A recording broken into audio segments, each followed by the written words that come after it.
obviously, she, like most members of the House, were finishing their votes and getting ready to head home to do what she did, which is to meet with their constituents. All right, well, let's just remind viewers who may be tuning in right now as to exactly what we're following, and that is breaking news, a story out of Tucson, Arizona at this hour, where several people were shot at a Safeway grocery store. According to the public information officer with the Pima County Sheriff's Department, 12 people have been injured, and according to the Tucson Citizen newspaper, among those who were injured or wounded was Congresswoman Gabrielle Giffords, as we were just talking on the phone with Dana Bash about. And I'm wondering here, when these events are made public, are there security concerns? I mean, Dana, when we're talking about congresspeople putting on their website, I will be here at this time, there has to be some concerns. You know, there should be some concerns. You know, rank and file members of Congress typically, unless there is some known threat, don't get, you know, the kind of security that you might see around the leadership in the Congress. It just doesn't happen. Because Congresswoman Giffords was and has been interviewed by John King a number of times. And, John, I'm just wondering your thoughts here as you hear this obviously horrendous news. Marty, it is horrendous news, and as you well know, often the information you get from the scene, and you have an excellent witness on the scene there, often you get conflicting information, and what comes out in the early minutes is changed as the authorities learn more later. But we do know that she was among those who were there, and we have at least one source saying she was among those who was shot. So as we wait to find out exactly what happened, it's, as you were talking with Dana earlier, I was there in 2006 when she was first elected to Congress. It's a very competitive district. Gabby Giffords is what they call her in the district. She's very personable, very outgoing. She is among the members of Congress who continues to do these small town hall style events. If you remember the health care debate a couple of years ago, a lot of members of Congress stopped doing them, or stopped doing them in informal ways. They became much more structured. But she doesn't believe that's the way to go about her business, and she likes interacting with her constituents. It's a very tough district. I was there in 2006 and back in that district again in 2008, and I've spoken to her several times in the last few years because Arizona is on the cutting edge of so many of our most volatile. Yesterday, Marty, you know, it was the first week back. It was the first week of the new Congress, lots of buzzing in the hallways, and I just happened to bump into her coming off of the House floor really this time yesterday, and she just stopped to chat, to talk about how the break was, and she really seemed as though she was re-energized because, as we have been mentioning over the past several minutes, is that she's always somebody who is in a very tough re-election battle. She is a moderate Democrat in a pretty conservative Arizona district, and it's never easy for her. She had just won her third term in Congress, and she was telling me about a wonderful trip that she and her family took. She actually took her parents to Rome on a last-minute trip, and that they were able to get into the Vatican for midnight mass. The Bureau Chief of Pima County Sheriff's Office, Richard Castigar, that there was one shooter. He is now in custody, uninjured, and they were searching, you know, to see if anybody else may have been involved. But again, we are not sure yet if they have reason to believe that somebody else is out there. So. All right, you've been listening to a reporter for KGUN out there in Tucson, Arizona. She was describing a lot of the information that we had brought to you earlier.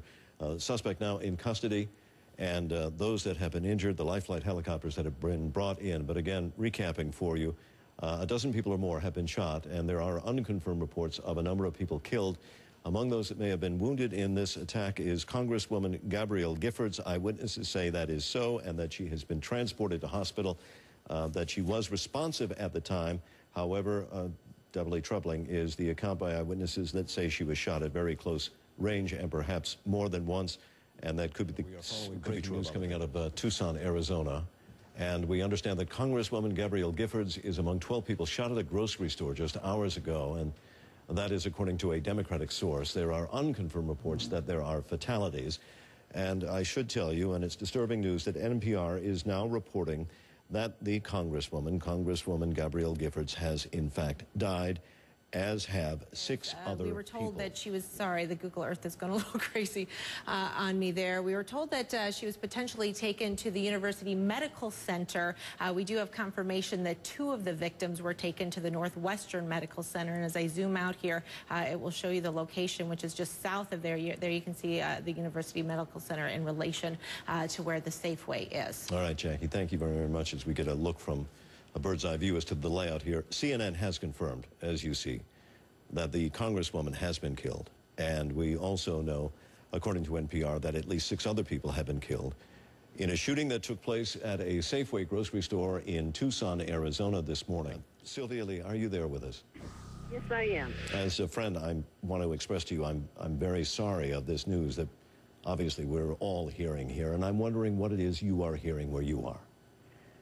Well, I'm actually listening to CNN, but I've gotten phone calls from close friends that knew and loved Gabrielle, and we are just devastated. This community is devastated.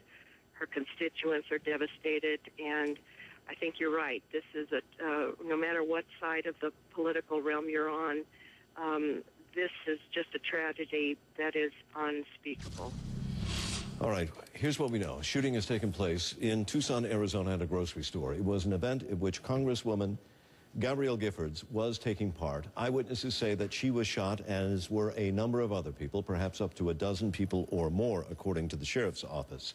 There are, and I stress, conflicting reports now whether or not the Congresswoman has in fact died.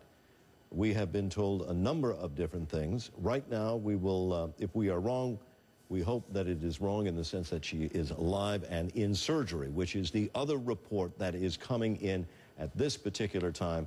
So conflicting reports as she has been taken to hospital. We do know eyewitnesses saw her transported in a life flight helicopter and that she was responsive at that time. So we will say that we hope these new reports of her in surgery are absolutely Let's begin correct. With the Congresswoman, and the news you bring us is good. You say that she is alive and has gone into surgery. Do we know anything about how she was wounded or injured? We're having an official briefing in about 40 minutes, but I can confirm that she was shot in the head. That's all. That's all I have in an announcement, and then I'll take a few questions at this point. Can you clarify that? Is 10 patients, 1 dead, 5 critical, 5 operating room? Correct. So again, 10 patients that we have received at the current time period. 1 patient is dead here at the hospital. We have 5 patients in critical condition and 5 patients in the operating room right now undergoing surgery. Can you tell us if the Congresswoman is one of the deceased? No, the Congresswoman is not deceased.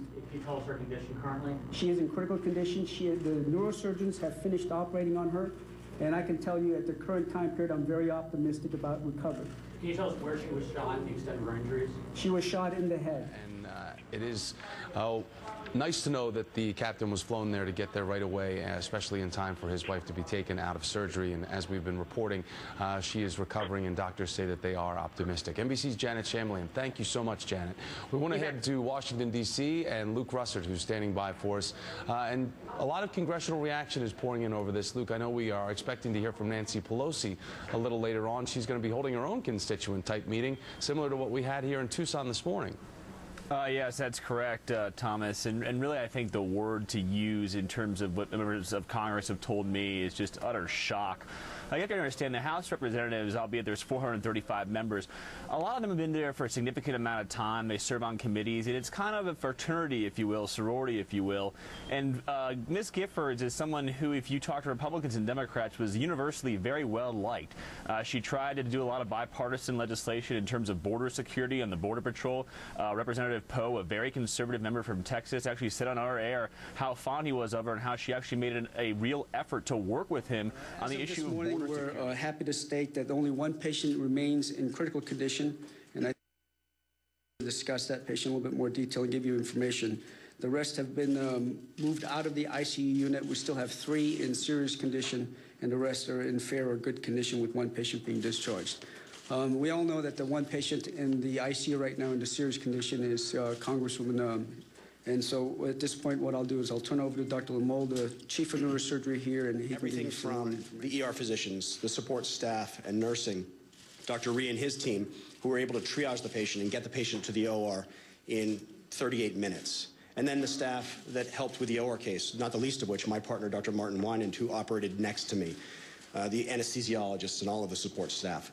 And again, this kind of effort, this kind of outcome is really possible because of these resources. So let me take you back to the sequence of events to clear up some of the information out there. Congresswoman Giffords was shot in the head. When she arrived here, the reports were that she was, in fact, able to follow commands, that is to say, responsive to verbal communication. We very quickly got her back to the OR, as you heard, within 38 minutes. And once in the OR, we went through our routine procedure for this kind of injury. And that consisted of controlling the bleeding, which, thank goodness, was not severe or excessive. Our next objective was to take the pressure off the brain, and that was by removing the bone fragments that were caused by the bullet fracture, as well as some additional bone to allow the brain to relax.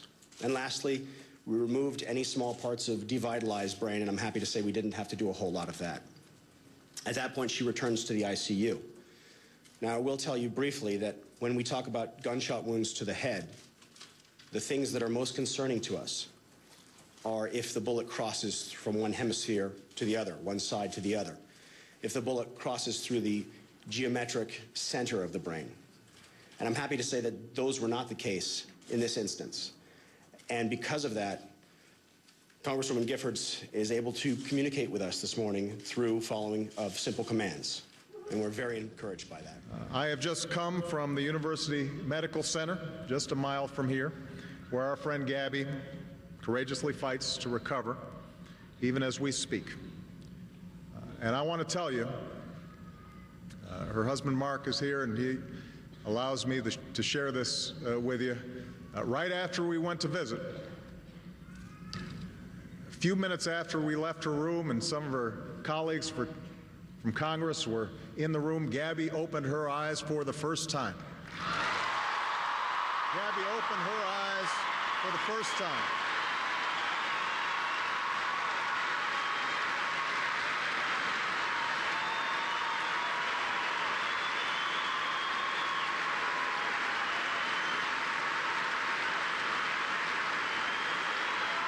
Gabby opened her eyes.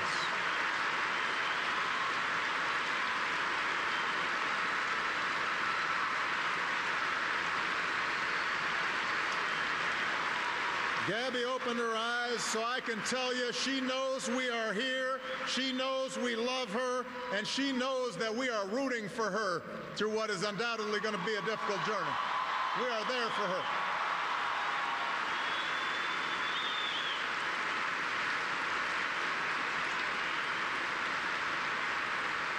Christina was given to us on September 11th, 2001.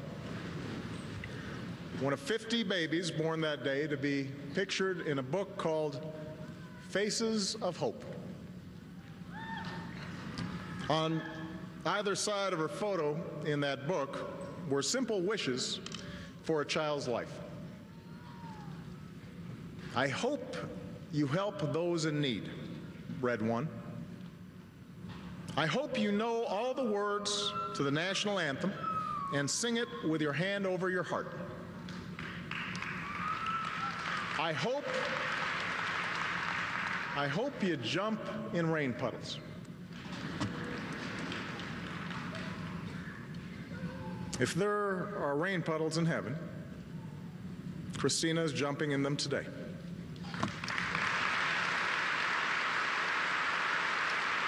And here on this